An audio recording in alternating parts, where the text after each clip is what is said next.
नमस्कार. अमेरिकन शाळांबद्दल तुम्हाला माहिती आहे का? तुम्ही जर मुलांच्या शाळा मिस केल्या ना, तर तुम्हाला लीगल कॉन्सिक्वेन्सेस फेस करावे लागतात. Yes, you heard it right. टेक्सासमध्ये हा नियम आहे. मला बाकीच्या राज्यांबद्दल माहिती नाही.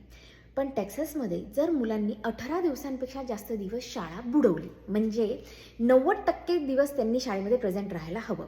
180 दिवसांची जर शाळा असेल वर्षभरामध्ये, तर 18 दिवसांपेक्षा जास्त दिवस त्यांना सुट्टी घेता येत नाही. मग ही 18 दिवसांची सुट्टी कोणती सुट्टी आहे? मुलं आजारी पडली आहे, डॉक्टरच्या अपॉइंटमेंट्स आहे, वॅकेशन आहे किंवा व्हॉट एव्हर इट इज, काय तुम्हाला सुट्ट्या घ्यायच्या आहेत, 18 दिवस, त्यापेक्षा जास्त नाही.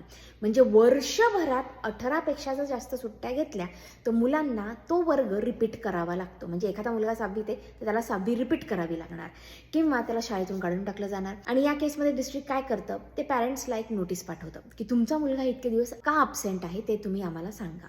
तुमच्याकडे जर व्हॅलिड रिझन असेल, ठीक आहे. जर व्हॅलिड रिझन नसेल तर तुम्हाला इथल्या डिस्ट्रिक्ट कोर्टमध्ये जावं लागतं. तुमच्यावरती केस फाईल होते. आणि जर तुम्ही तिथेही प्रूव्ह नाही करू शकलात की म्हणजे जर व्हॅलिड रिझन तुम्ही नाही देऊ शकलात की तुमचा मुलगा शाळेमध्ये का नाही गेला, इतके दिवस त्यांनी शाळा का बुडवली, तर तुम्हाला त्याचा फाईन बसतो. $500 मिनिमम फाईन आहे.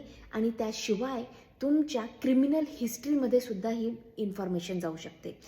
सो मुलं नापास झाली तरी चालतील, त्यांना पुढच्या वर्गात पाठवणार, पण त्यांनी शाळेमध्ये येणं गरजेचं आहे, असा इथला नियम आहे.